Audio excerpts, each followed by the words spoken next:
let's talk about love some more. We're going to talk about what love is and what love isn't, because this is something that I've noticed that seems to cause some confusion. And recently I kind of had this breakthrough insight where I realized, what is it that keeps people stuck in patterns that are not in alignment with what they say that they believe, because there are so many things that we often know intellectually, but we don't actually put it into practice. Like we say we believe in love and we know that love is what's most important. Yet oftentimes in our world, in our culture, it is hard for people to actually practice that, hard for people to practice what they preach. And it's not because they're not good people and they don't have good intentions and they don't want to do the right thing. But I think that we need to have these like little understandings of some things before we can really get clear on how to implement it. And I'd like to share an example because, what people struggle with a lot are these relationships that we have. The kind of relationships where it is acceptable from society to dislike people and to be unkind, and obviously unloving. And a lot of that comes up in our relationships, like with our exes, which I don't really like to say that very much, because it has a negative stigma of, just someone that you don't care about anymore. But that, for me, that's not true. Like, if I love you, then I'll love you forever, and that will never go away. Like, even the people in my life where maybe we had some kind of falling out, or usually it's them though that doesn't, that that wants to disconnect, and that's fine. I mean, like, I like to have space and I like to honor what my path is, and it's not that I haven't been that person to kind of break something off with someone, but I'm never that person. It's like, I'm not going to love you or I'm not going to be your friend anymore. Like, for me, that's forever. But a lot of people have a hard time bouncing back from a romantic connection and maintaining a loving connection of any kind. They feel like, well, it didn't work out, so therefore it's done, it's over, or maybe it was a waste of time, or, there's all these stories that people tell themselves that aren't necessarily true. And a lot of them are based on assumptions of what has come before us. And that doesn't really have to be the way that we move forward in our life. Our life does not have to be a reflection of society. When I got divorced and when my ex-husband remarried, it would have been really, really easy for me to be angry and hateful towards her and to be unkind, especially under some of the circumstances where she wasn't always as kind to my son as I would have liked. It was a huge, massive challenge. Because we had joint custody and he wasn't with me all the time. So, and then when he was with dad, he was with the stepmom quite a bit. So that was one of my first lessons of this, it started painting this picture for me that there's this idea that society gives us of the way that it's supposed to be, the way that we're supposed to act. It's kind of like, even though we know that love is important, we get a free pass when it comes to things like that. Nobody's going to be mad at you if you don't like your ex's new wife, or if you don't like your ex, especially if they did anything that wasn't kind to you. I mean, you can just easily justify not loving them anymore. But to me, the truth is, in my heart, that if you love someone, if you genuinely love someone, then that shouldn't just go away or disappear no matter what they do. And it doesn't mean that it doesn't hurt or that you don't have things to process and you might not be upset, because I am not about denying feelings and pretending like everything is just honky-dory all the time, because that's not life. But what it is that, if it's real, then it shouldn't disappear. If it's real, then it doesn't matter if you never talk to that person ever again. You can still have love in your heart for them. You could think about them and honor them and wish them the best for wherever they are.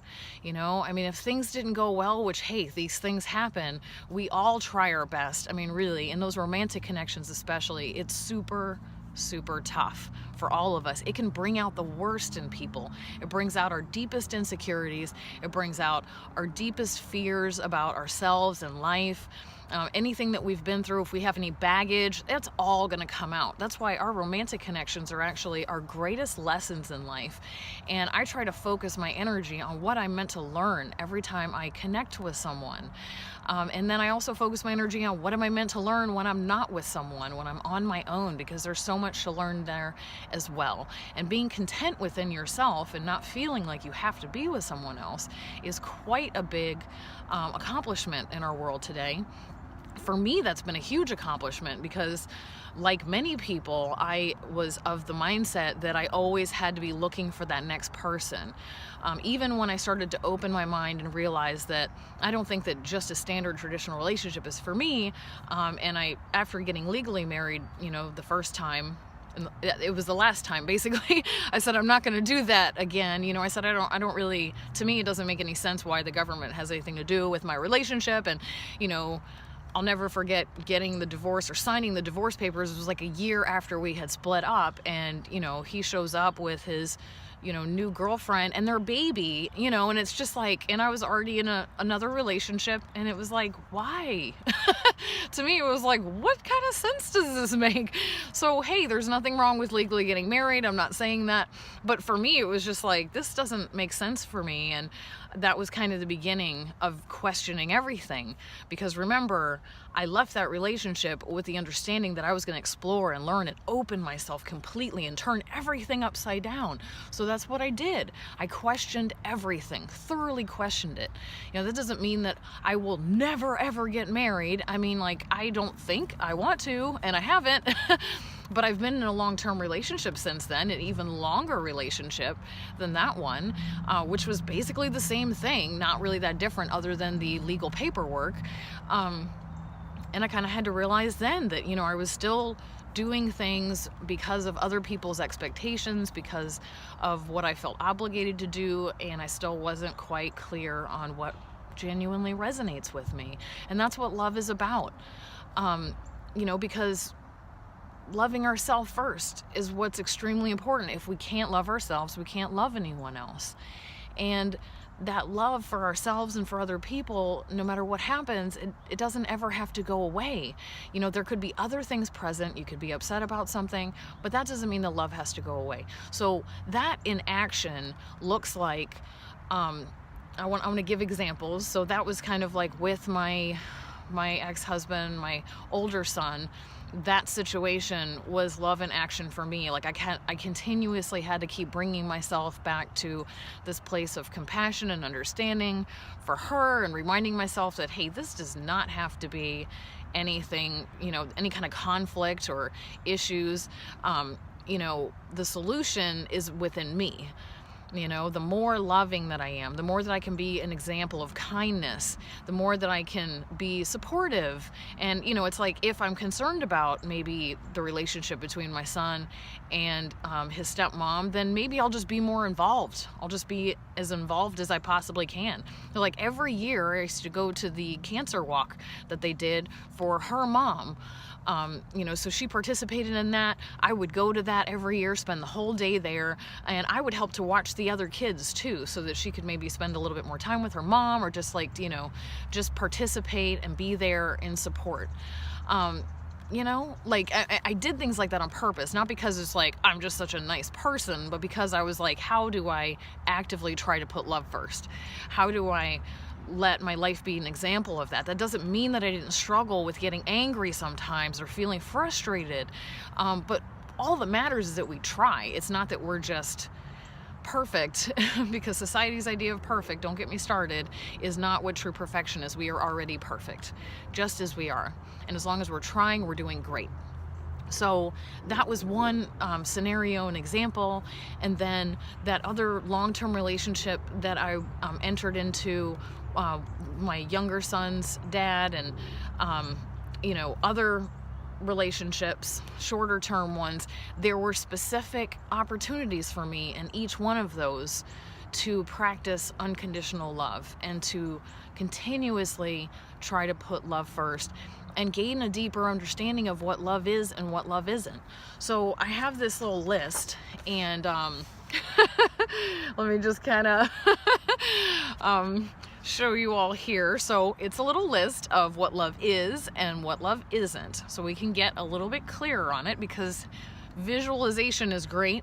And it's funny, like, we just assume a lot of times that we know things, or we're like, I know that already. That's kind of the worst thing we could do. We need to be, explorers. We need to be, curious about everything. Turn that rock over like 50 times if that's what it takes in order to really know what's under there, for example. So I'm going to share with you my list of what love is. So love is having an open heart. It's open. Having an open mind. I mean, it's heart and mind. Love comes first, in the head and in the heart. Because like I've mentioned before, if you put love first, intellectually putting love first, and, sharing your feelings with someone as far as honoring them and being for them what you would want them to be, being the example of that, then that can help bring out the best in them. It's really the most logical thing to do. It's the most intelligent thing to do. So that's why you put love first in your mind as well as in your heart, that feeling, like opening yourself and letting it out. So love is unconditional. So that means no matter what someone does, you love them anyway.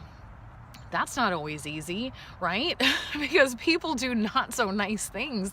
But what we need to realize why love is important is because when you keep it open, even if you're having a hard time, you try to keep it open, it's going to help to facilitate that compassion. And what the compassion is that we understand what's happening, right? So when someone does something unkind, it's coming from a place within themselves where they're hurting, where they're in pain, where they're suffering somehow, where they're in need of some kind of help, even if they're not open to accepting it, which unfortunately a lot of people aren't. But it's easier to love them when you recognize that. It's easier to love them when you keep your heart and your mind open, and you are freeing yourself to basically exploring what's really going on, not just immediately like, oh my God, they're a terrible person because they did this.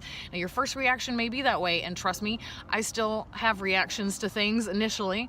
All that matters is that you bring yourself back around as quickly as possible to a deeper understanding and what is really important, and you consciously put love first. So love, this is a huge one, right? Because love is healthy boundaries. And I think this is where a lot of people get confused. They have an idea like, well, I need to be loving, so therefore they kind of let someone walk all over them, or, disrespect them, or take from them, in a misguided idea of what love is. They allow that to happen. And that's a red flag right there, because that right away tells you that you're not loving yourself first. You have to love yourself. People will try to make you feel bad about yourself, or make you think that you're selfish because you're loving yourself first. They say, like, if you really love me, then you'll let me do this. Or if you really love me, then you'll be fine with me behaving this way towards you. And that's not true. That's not love. Love means that they behave that way, and that you love yourself first and respect yourself, so you set a healthy boundary. You say, no, thank you. That is not acceptable, and that's not going to happen again. But I love you, and I'm going to keep loving you. But if I have to put some boundaries or some distance, that's what I'm going to do. But every time that we do exchange, I will be loving, and I will be compassionate. And I will be there for you if you were to need me. But I'm also going to be mindful of these boundaries, because things can get very tricky, and you have to discern, and you have to understand when it's appropriate to really connect with someone and how much to connect.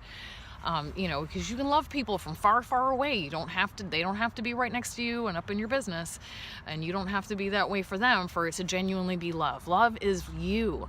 You are love. It's what's inside of you. It's what you're feeling and what you're thinking. That's the love that's most important, and that can be there no matter what else happens.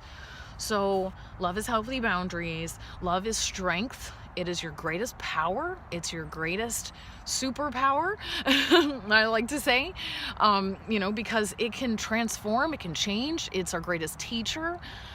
So is definitely not a weakness, which I have under here what love isn't. It's not weakness, which a lot of people associate love for being incredibly vulnerable and potentially vulnerable to attack or someone doing something unkind to them. But that's not really the case, like, because real love is when you are nurturing and feeling good within yourself and loving yourself first, and then your cup is like overflowing with love. And so it doesn't matter if somebody takes your love and then they don't do anything nice in return for you. That's not why you're loving to begin with. You're not looking to get anything back from it. The love that you feel is its own reward. It's immediately a gift for you. You love to provide for yourself. You love others to love yourself, because you love yourself, but also to reinforce the love within yourself. It's a wonderful thing. It's just like, it's part of our, growth and development, and part of how we sustain ourselves, ideally. So love is also honest, yet it's kind. And I think that's kind of one of those things that people get a little bit confused about, because obviously love is not dishonesty and lying to people. And also, love is not being brutally and hatefully honest to someone, just because that's what you're feeling or thinking at the time. That's not loving. Sometimes we might have a reaction to something that's unloving, and we may feel angry and we may feel hurt. And we don't necessarily have to dump that all over someone else. Like, we don't have to make that be known in the name of honesty, So the thing is, people will kind of twist things into whatever they want to justify their behaviors, and we all know this, but I know that anyone who's participating in this program is open to this. So I appreciate you, and we need more and more people to kind of spread a positive message, because no matter what your background is, no matter what you believe as far as religion or philosophy or science or anything like that, what's most important is going to always be the same. We all have the same fundamental need, and we all, need to share love in the world so that the world can become more in balance, so that it can be a better place to live. And, we know this, so let's keep up the good work. So what love isn't? Love is not judgment. That's the very first one on here. It's not judgment. So when people have a tough time with this, I get it. I'm working on it myself. This is the thing, is that we have a tough time, not judging because of that good and bad and right and wrong perspective, so we're all on our journey of letting go of that to some degree or another. And we have to be very vigilant. And, my thing for a long time has been to let go of judging people who judge. Which is kind of hilarious, because if you're judging people who judge, you're still judging, right? I remember back in my 20s thinking only people I don't like are people who are racist and who hate people for no good reason and stuff. And I thought about it, and I'm at the end of the day, that's just being angry and hateful and judging. It's all really the same. When it comes down to it, it's kind of exactly the same thing. And, you can't be happy and feel good when you're judging. It's not really possible. When you're judging, how do you feel? Usually you feel angry and frustrated, at the least. You feel irritated and annoyed and frustrated. All the way from there to just full-blown angry. And that is not a happy place. That's not a loving place. It may hurt a little bit to love when it doesn't feel comfortable for you, when you're trying to train yourself to keep open, even though it's hard, even though you might want to retract because you might feel hurt or offended by someone. But generally, love feels good. It feels great, and judgment doesn't feel good, and it doesn't feel great, and whatever you're sending out there to anyone else is what you're feeling for yourself, which is why love is so important. Because if you are loving other people effectively, that means you're loving yourself. That means you got the love on the inside of you. That means you're projecting love into the universe. That means you're going to get lots of good things back from the universe. That means you're drawing good things, loving things, happy things into your life.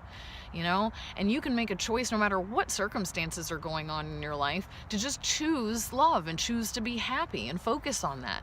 Now, that is easier said than done most of the time, and I get that, which is why in the other segment where we focus more on the mental habits and letting go of the good and bad and right and wrong perspective, we're going to focus more on that, and I'm going to just give you any kind of tips or insights that I've developed that can help you to break out of that pattern, that way of thinking, because I still to this day find myself struggling with that from time to time, not to an extreme amount. It gets better and better every time, but every time I see someone like post something online about, something hateful or angry about someone, and I'm just like, they don't even know those people. Like, why are they trying to say that? Or like, they don't even understand. They're just judging. And I get it. It's not easy.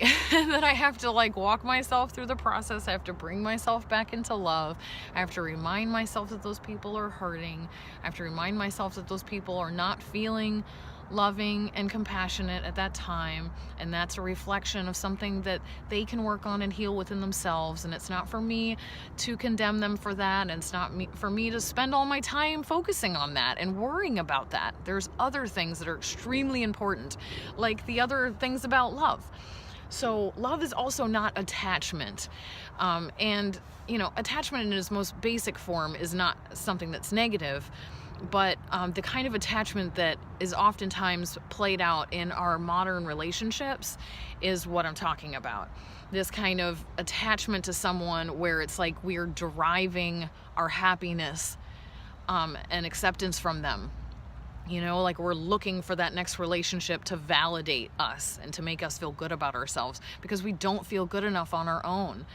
And like I said before, that's been a massive breakthrough for me in my life, where I went from always feeling like I had to get into that next relationship to now I'm just like, yay, I love being on my own, and sure, I know I'm going to meet someone, and I'm excited because I get to love someone, and I get to learn new things, and it'll be wonderful. But right now, I am feeling so filled up with not only just my own process of self-discovery, but also this deeper understanding that we're all powerfully connected to each other, and it just doesn't matter if we're physically alone or not. We're connected to the entire universe. We are the whole universe. We're never really alone. And that's the beauty of what you discover when you're on your own, is that you eventually get to the point where you figure out oh my gosh, I'm not alone at all. I am channeling the entire universe as long as I'm aware of it. So anyways, unnatural attachment, or just feeling like you have to derive your sense of happiness from another person, that's not love. Also possessiveness, that's a huge one in the relationships. I mean, it is so socially acceptable in our culture to be possessive of the people that you're in a relationship with, my boyfriend, my girlfriend, my husband, my wife, it's a very possessive type of attitude. I mean, that's why people refer to the old ball and chain, and there's all these negative things like that. That's because of that. It's because it's you belong to someone, when you get with them. And that's not really love. I mean, that's kind of taking ownership over someone else. And all of that comes from insecurity. That doesn't come from love. That comes from people not feeling good enough about themselves, so they're so fearful and worried that someone's going to betray them, that someone's going to lie to them. If you are just feeling good about yourself and filled with a sense of happiness and well-being, because you've taken the time to do your self-work and let go of all those things that have been holding you back in your life, even if you meet someone and they treat you horribly, right away you're just going to be like, oh my, this person is not in a healthy place. I don't like the way they're treating me. I'm just going to say no thank you and goodbye and wish them the best. And that's it. You're not going to feel horribly betrayed. You're not going to internalize what they're doing to you and take it so personally, it's all about you. It's them and their issues. It's not about you at all. And we've all had that experience where it's like you're having a great day, you're feeling really good, and then somebody says something not so nice and you're just like, whatever, I feel awesome. Like, you can't rain on my parade, I just feel really good. If you're genuinely happy, then people can't take that away from you. I mean, sure, if something extreme happens, then that could hit you pretty hard and you may struggle with it, I get it. But otherwise, like, most of the time, if you're feeling good enough within yourself, nothing else is going to just knock that out of you. You're gonna stay feeling good. And if you already weren't feeling that good, if something happens, well, then you're really gonna be hurting. So that's why it's important for us to take the time to ourselves, focus on loving yourself first. That is what's most important. Take the time to love yourself and cultivate that sense of contentment with just being with you and recognizing that you're connected to everything. Before you get into a relationship, or, if you're already in a relationship, it's okay to have space to yourself. Love doesn't mean that you have to spend 24/7 with the same person. Sorry about the sirens. You don't have to spend 24/7 with the person and not have any breathing room for you. You don't have to lose yourself in them. You don't have to sacrifice your own desires and hopes and dreams just to be with that person. That's not love. And no one should expect you to do that. They should honor you and encourage you to fulfill your dreams. And then you come together and then it's just beautiful. Two people strong within themselves, loving themselves, coming together and just having more and more love to share. That's so beautiful. That's the ideal way that it's meant to be. And all that, is important for us to do is just try our best with that. So I apologize for all the loud background noises. So now we have a bunch of dogs barking. So I hope that doesn't take away from the love message. Just unconditionally love the dogs barking right now and the sirens going off, because these things happen in life. It doesn't have to take away from how good that we're feeling. We'll let that be part of the whole thing. So love is not expectations. That's so much of what hurts us in relationships, is that we have these expectations of the way that we think that it should be. And some of these expectations come from society and our culture, where we're raised to think that there's this perfect person for us out there, that one true special someone who's somehow going to meet all of our needs and be everything that we want in our life, wrapped into one person. I mean, it's like a lot to put on one person, right? They say it takes a village to raise a child. And, I think that, it takes having a lot of love in your life in order to truly be happy, not just one person. I was in a relationship where the person I was with was jealous and unhappy about me having friends, having other people in my life that I loved. I wasn't being romantic with anyone else, but I mean, I had people that I really loved, and I had emotional intimacy with them because we were close, and we had been close since before I even met this person. And then some people, I'm always welcoming new people. I want to love people. I'm a loving person, and he would say, well, you just love everyone, so then I'm not special. And it was kind of good to go through that and have somebody really constantly question me, because it made me more solid, and I had to assess it and be like, well, no, wait a minute, one love doesn't take away from another love. Just because I love someone else doesn't mean I love you any less. I mean, that's crazy when you think about it. I mean, we're so fixated on this one person that's supposed to basically solve everything and be everything for us. And that's just not realistic. There are many ways to love people, and it's not going to be the same with every person. And it doesn't mean that it's any less if it isn't what you expected it to be, or if it's not from a Disney movie, because these ideas are kind of put into our head from a young age, and they have a bit more of an impact on us than a lot of us realize. I like to give the example of a client that I had who asked me, she was asking about a relationship, and she said, well, is he the right person for me? And so I said, well, what is the right person? Because we know that love is important, and we know that learning is important, and that we know that our relationships are incredibly wonderful lessons for us to grow and to learn, to become more of who we are. So do you love him, and are you learning something? And she was like kind of taken aback, and she said, well, yeah, I mean, I do love him, and I have actually gotten a lot of insights, especially lately, about this and that, and it's given me an opportunity to reflect and to get clearer on this and that, so she was actually very excited about it, because it was almost like instantly this weight was lifted from her shoulders, where she didn't have to any longer determine if this was right or wrong. She just had to let go and let it be whatever it is, and recognize that it doesn't have to be something that it's not. She doesn't have to figure it all out and understand everything about it. She just needs to focus on what's most important.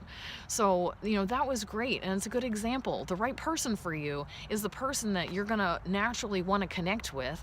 You're gonna have feelings for them, obviously. There's gonna be something that draws you to them. You're gonna know on some level that this is somehow meant to be a connection in your life. That's the right person for you, because that's happening for a reason. It's not just something random. I mean, it's happening because you have something to learn. There's something to understand. There's something to grow from. So go for it.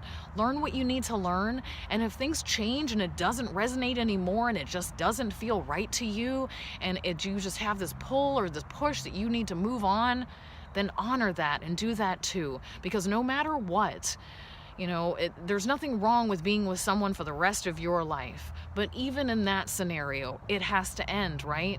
It can't just last forever and go on and on and on. I mean, the truth is that real love, without possessiveness and judgment and all of that, that does last forever. And it transcends death, and it transcends space and time. It transcends everything. That's all that there really is. But that does not mean that there's an obligation for you to be physically present with that person all the time in order for it to be love. That's just not what's necessary.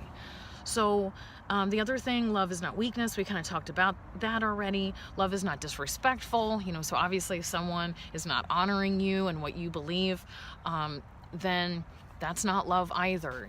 I've experienced that as well, where it's like not a malicious person that I was with, and certainly not trying to hurt me in any way or be hateful. They thought that they were being very loving, but in the end, it was very clear that they were not respecting what I was saying. They're not respecting my life and what I'm doing, and they weren't respecting it in the way that they were not really acknowledging it, and they were not treating me accordingly. It's like if you were in a particular place in your life, like I have children, my kids are always going to come first, and that's just how it is. So like anyone else is going to have to come after them. That's just how it is for me. I'm also completely devoted to my work, and I'm devoted to loving as many people as possible on as wide of a scale as I possibly can. I want to inspire people. I want to help people to heal and grow. That's my life work. That's my passion. So to me, a romantic relationship does not come before that. That is not the be all and end all of my existence. The people that I love in my life are very important, but look at all of the forms of love that I just described. The love with my children, the love of my work where I connect with people and I share love in the world. So many times we tend to put the romantic love as if it's something that is supposed to be better than everything else, and it isn't necessarily, because romance can actually come and go, but family and friendships, that lasts forever. So focus on being a real friend, focus on loving someone in that deeper way where that can last much longer.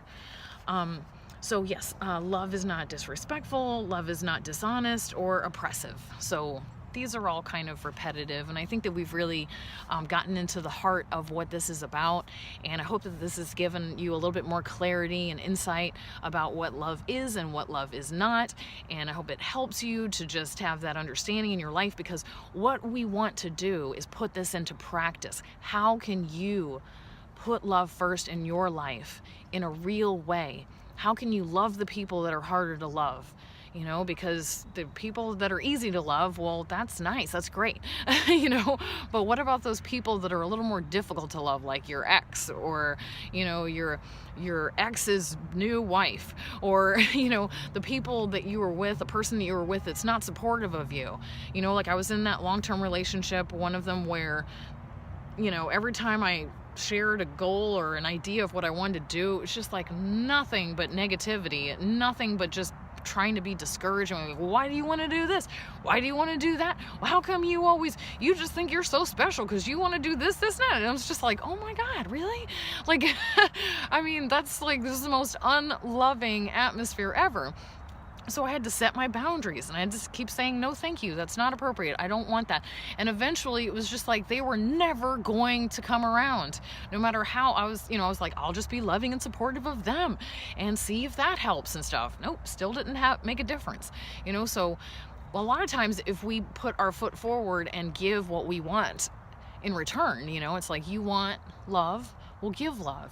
You want support and encouragement, we'll give love and support and encouragement. And you're going to attract people that will encourage you. It may not be that person that's already in your life. They just may be very stubborn, and they're not going to come around until maybe you cut them out of your life. Which is kind of like what happened in that scenario. I mean, they weren't going to come around, and I knew that the time was up, and I knew that we had to move on, and it was very difficult. But you know what? At every turn possible, I was still loving and kind. And even, years later, after, different relationships, and like when I could easily just be like, whatever, I remember they did something upsetting, that was inappropriate for, my child. Like, I don't want to get into it and everything like that, so I was upset. My initial reaction was to be angry and upset. But I chose to be loving right in the middle of that. I flipped it upside down, and right in the middle of this heated conversation where I was getting very upset, I said, I got to end this, because this is not what's most important. It's not what's right or wrong in this situation. And I said, you know what? I don't understand why you did this. I'm very hurt by it. As you can see, I'm upset, but I love you. And I just don't want it to be this way between us.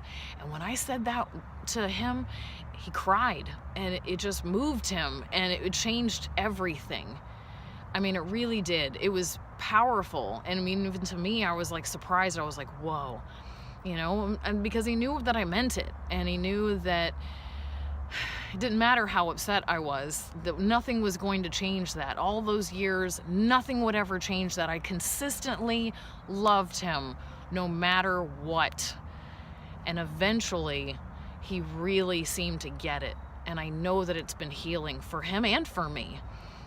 So that's what it means to put love first. So how can you today begin to put that love into action in your own life, in little ways and in big ways, and just allow that to lead the way, and be something magical and transformative of your life? Because it's amazing the things that can happen within you and around you when you actually put love first.